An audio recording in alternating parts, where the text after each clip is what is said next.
Shalom, queridos siervos del amo, aquí su siervo Rafael, al servicio de Yahshua y de todas sus ovejitas como ustedes. Ovejitas que debemos ser mansos, sumisos al amo y a su palabra, queridos siervos, a su verdad, receptivos y mansos a su verdad, a su Torah. Bueno, denle like a este mensaje y si les gusta mucho, compártanlo con otras personas, porque aquí nosotros aclaramos puntos que nadie aclara, queridos codritos, o que nadie le da la importancia para aclarar, y son importantes. Por ejemplo, pues se discute mucho acerca de la genealogía de Yahshua, que unos la descartan como auténtica, otros la afirman como legítima, como es legítima, pero pues como que no llegan al fondo, sigue la discusión porque no llegan al meollo del asunto. Y para eso hay que ir atrás en el pasado, queridos siervos. Para eso hay que hacer un viaje en las escrituras al pasado, a ver qué preceptos tenemos, cómo era, cuáles eran los mandatos. Bueno,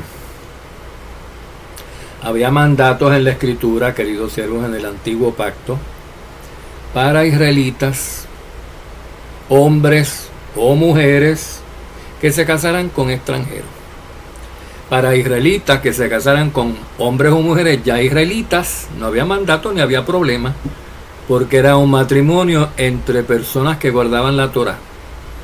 Personas del mismo pueblo, hombre y mujer, seguidores de la Torah, creyentes en Yahshua, del pueblo escogido, eran del mismo pueblo automáticamente, y esos hijos que nacían, pues estaban criados en Torah, al igual que ambos padres creyentes, queridos siervos. Y esto pues es una ley de Yahweh que es para toda la eternidad. Pero en el caso, queridos coitos, que uno de los dos cónyuges fuese extranjero o no israelita según linaje carnal, ¿quién decidía la ciudadanía de los hijos?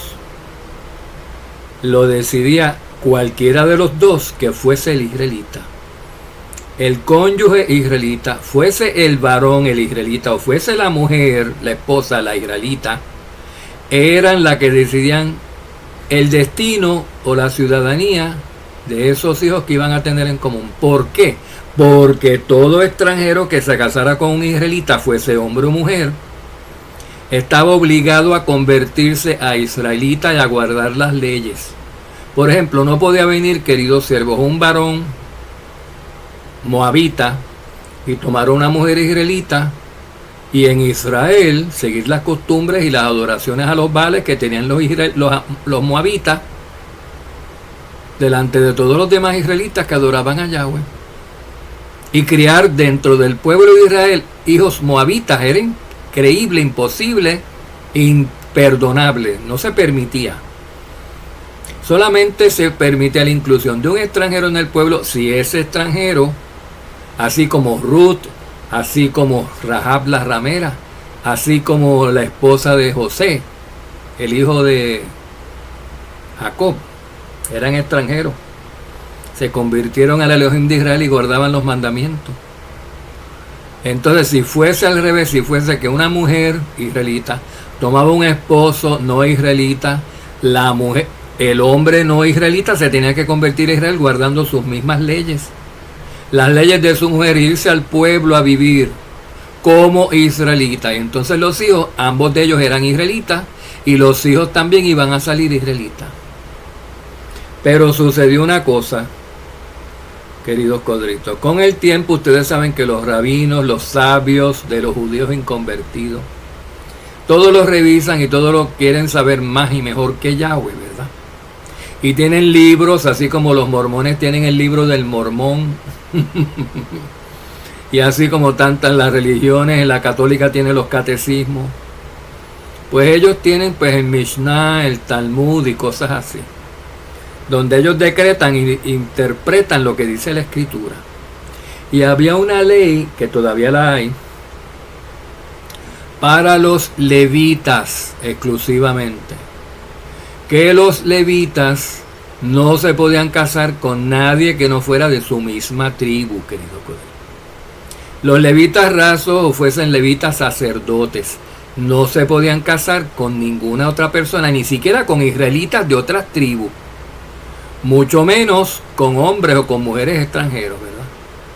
Bueno, eso es ley, igual que la que les dije antes, de que un extranjero se tiene que convertir a israelita y guardar la misma ley de Israel, o no puede efectuarse el matrimonio, sea hombre o sea mujer, se tiene que convertir a Israel, y a su cónyuge ya convertido a Israel se tiene que convertir.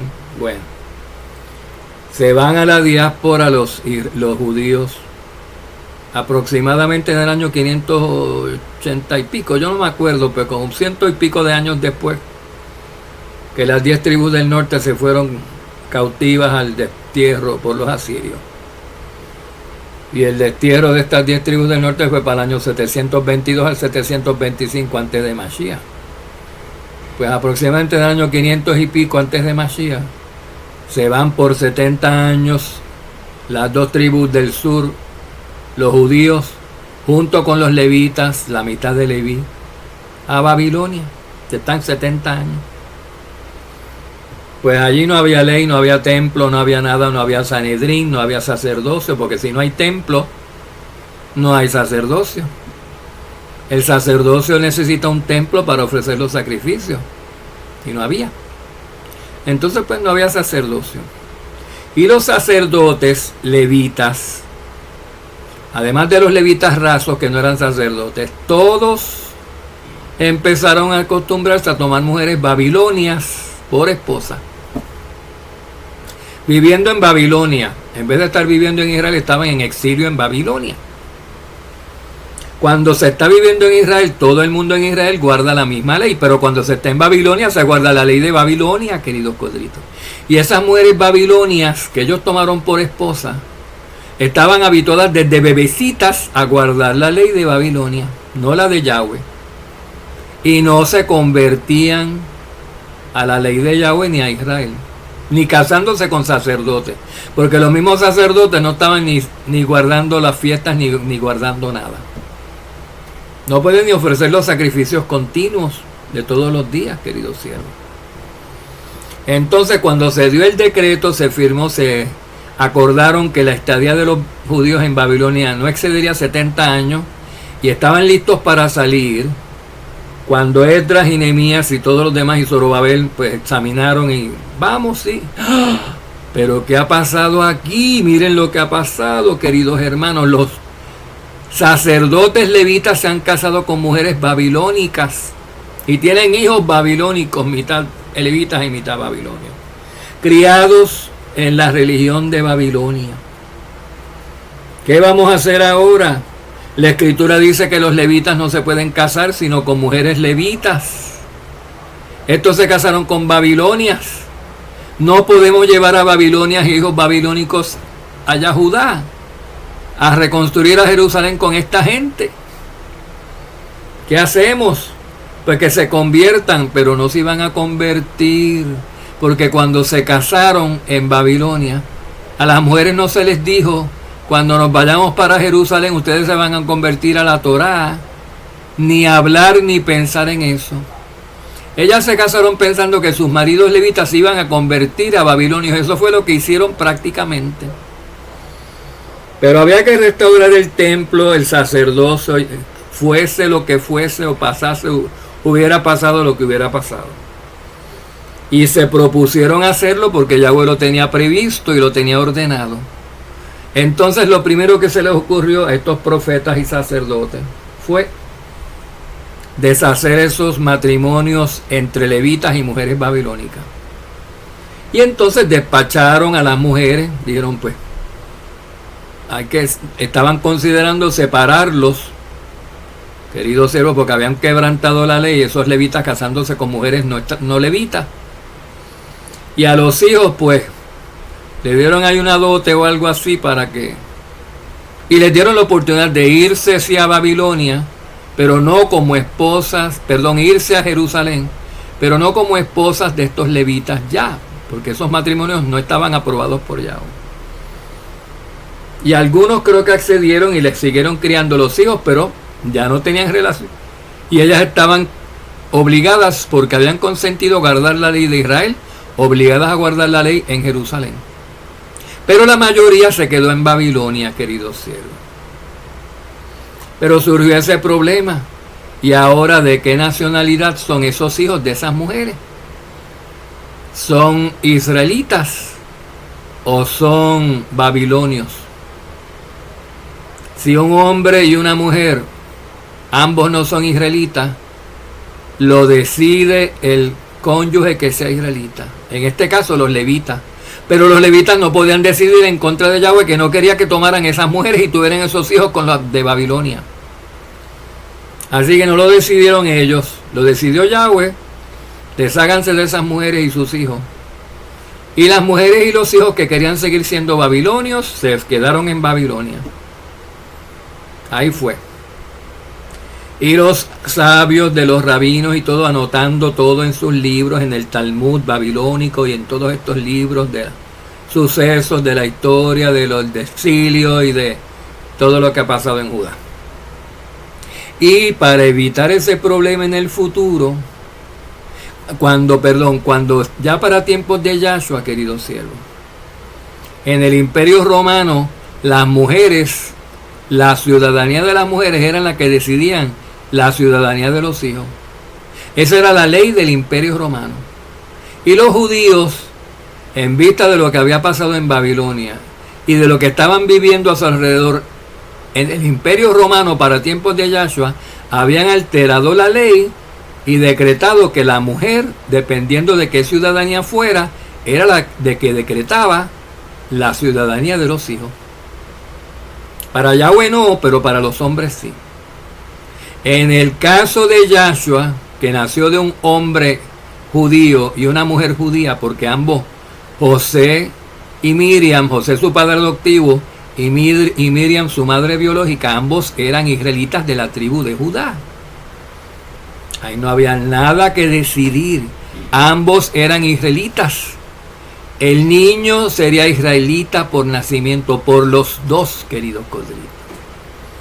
Porque el hijo, aunque fuese adoptivo de José, cuando los adoptan en Israel y en Judá, se hacen automáticamente hijos como si los hubiera parido. Vean la referencia que hay, el precepto que hay, cuando Jacob adoptó a los dos hijos de José, Efraín y Manasés.